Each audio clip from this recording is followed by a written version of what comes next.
G'day gamers, welcome to New by Design. I'm going to be continuing here with part 2 of the how to solo the daily mission Subway Morgue. If you guys haven't had a chance to see part 1 yet and you would like to, go ahead and click on the link on the top right there that says part 1 and that will bring you right to it. So the first thing you're going to do in this one or continuing in this is going to be pick up those parts and you're going to spawn wave 1 when you get to about the top of those stairs. Wave 1 is going to be 2 purple flamethrowers, and then after that, you're going to have to go pick up the components again and bring them just a little bit further to go ahead and spawn wave number 3. So you can see we've spawned wave number 2, not wave number 3, wave number 2, and wave number 2 is going to be, again, 2 purple flamethrowers. So nothing terribly difficulty about that. We're going to rip through them there and pick up our components and bring them to the top of these steps, drop them, and that spawns wave 3, which is 2 axe/shield bearers. Again, I like to throw a grenade up at the top there just because it slows down these guys, and these guys can actually be pretty quick and cause you a heck of a lot of problems if they get on top of you, because that axe does a lot of damage and it kind of gives you a bit of a stun as well. We're going to go ahead and restock here, and that's going to be our last restock as we are coming right into the boss. So to spawn it, you have to actually go down to those pipes there, and after we do that, we're going to go ahead and set up for the first of 4 waves. Technically, there's 3 waves and then the boss wave, but either way, we're going to go ahead and set up, and we're going to set up right over here because the first wave comes from that little door that I just showed you there, and we are going to wait for it to spawn. So it's going to take a little bit, and unfortunately, I kind of timed my grenade toss just a little bit too early, so it doesn't spawn, or it doesn't stun anybody. You can see we've got 1 axe bearer and 2 axe/shield bearers and 2 flamethrowers here. My aim is a little bit tragic, and I'm not using my marksman rifle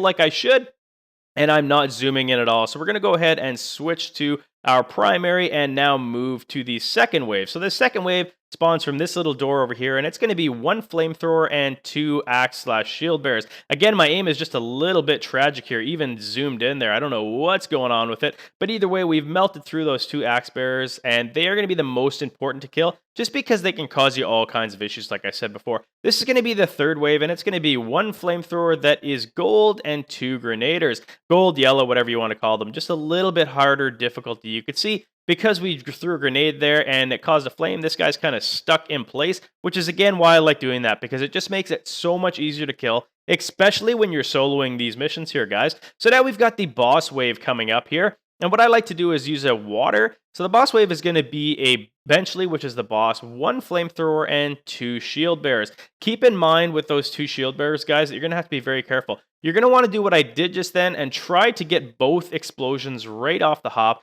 You're going to do those by hitting the 2 tanks. The first one I actually got by fluke, but the second one I was actually aiming for.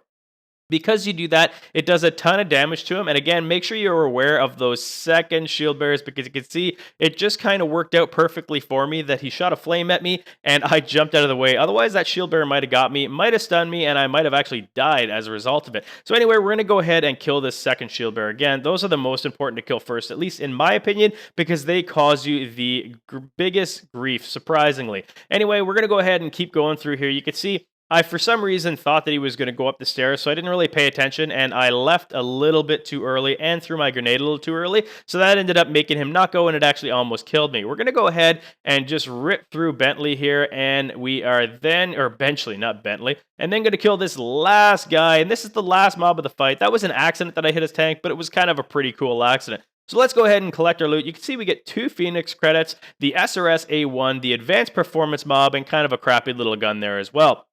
Again, this would have been also 15 Phoenix credits, but I did the daily about 3 times just to find out the easiest way for you guys to solo it. So all I end up getting is 2 Phoenix credits, but it's going to be the same method anyway.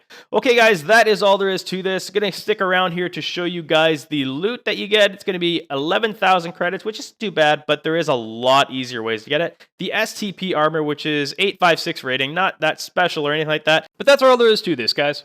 If you guys enjoyed this video or found it useful at all, it sure would help me a lot if you guys would click that like button. Also, if you hit that bright yellow subscribe button just in the center there, that'll notify you every time I publish a new video. Thanks for watching.